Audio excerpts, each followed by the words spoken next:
भारत की धरती मतलब रहस्यों और आस्था की कहानियों से भरी पड़ी है। तो आज हम गढ़वाल की रक्षक देवी की कहानी को समझेंगे। एक ऐसी देवी जिनकी बातें आज भी लोगों को हैरान कर देती हैं। जरा सोचिए, एक ऐसी देवी जो दिन के उजाले में तो एक बच्ची का रूप ले लेती है और रात होते ही एक युवती बन जाती है। सुनने में अविश्वसनीय लगता है ना? पर यही वो मान्यता है जो धारी देवी को सबसे अलग बनाती है। तो बात हो रही है उत्तराखंड के गढ़वाल क्षेत्र की, जहां धारी देवी को रक्षक माना जाता है। उनकी कहानी सिर्फ एक मिथक नहीं, बल्कि वहां की संस्कृति और आस्था की एक गहरी नींव है। तो ये मंदिर है कहाँ? ये मंदिर बसा है पवित्र अलकनंदा नदी के किनारे, श्रीनगर और रुद्रप्रयाग के बीच में। और कहते हैं देवी की इस चमत्कारी कहानी की शुरुआत भी ठीक यहीं से होती है। सवाल ये उठता है कि देवी इस जगह पर प्रकट हुई कैसे? इसके पीछे की कहानी तो खुद देवी की तरह ही चमत्कारी है। चलिए जानते हैं इस पूरी कथा के बारे में।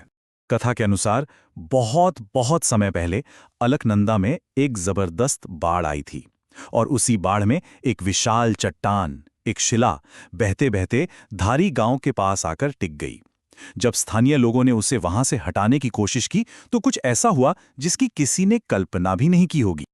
उस शिला से एक आवाज सुनाई दी, एक दिव्य वाणी। देवी ने खुद ही अपनी इच्छा जताई कि उन्हें उसी स्थान पर स्थापित किया जाए। मतलब साफ था, वो कोई मामूली पत्थर नहीं था, वो तो साक्षात देवी का स्वरूप था। और हां, पौराणिक मान्यताओं को देखें तो ये भी कहा जाता है कि धारी देवी कोई और नहीं बल्कि स्वयं मां काली का ही एक रूप हैं। देवी की उत्पत्ति की कहानी तो है ही कमाल, पर उनसे जुड़ी जो मान्यताएं हैं ना, वो और भी ज्यादा रहस्यमयी हैं।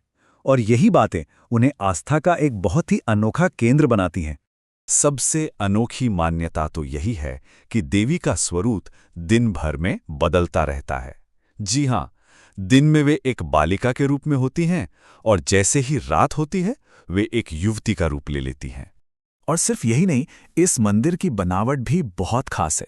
देवी की मूर्ति के ऊपर कोई छत नहीं है।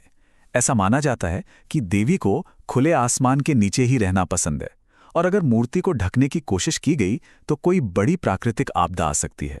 तो इन्हीं सब कहानियों और मान्यताओं ने धारी देवी को अटूट आस्था का केंद्र बना दिया है। उनकी ये विरासत आज भी पूरी तरह से जीवित है। वे सिर्फ एक देवी ही नहीं हैं, बल्कि उन्हें पूरे गढ़वाल इलाके का रक्षक माना जाता है। केदारखंड की जो लोक परंपराएं हैं, उनमें उनका एक बहुत ही खास मकाम है, और भक्तों का तो ये अटूट विश्वास है कि वे हर सच्ची प्रार्थना सुनती हैं। और शायद यही वजह है कि आज भी ये मंदिर अनगिनत श्रद्धालुओं के लिए आस्था का एक जीता जागता केंद्र बना हुआ है, जो उत्तराखंड की धार्मिक और सांस्कृतिक विरासत का एक बहुत ही अनमोल हिस्सा है। धारी देवी की ये पूरी कहानी हमें एक बार फिर सोचने पर मजबूर करती है। बाढ़ से निकली एक शिला, उसमें से आती एक दिव्य आवाज, और प्रकृति के साथ देवी का इतना गहरा नाता, ये सब हमें एक सवाल के सामने लाकर खड़ा कर देता है। क्या प्रकृति और हमारी आस्था के बीच कोई ऐसा शाश्वत, कोई ऐसा गहरा रिश्ता है जिसे शायद हम आज तक पूरी तरह समझ ही नहीं पाए हैं?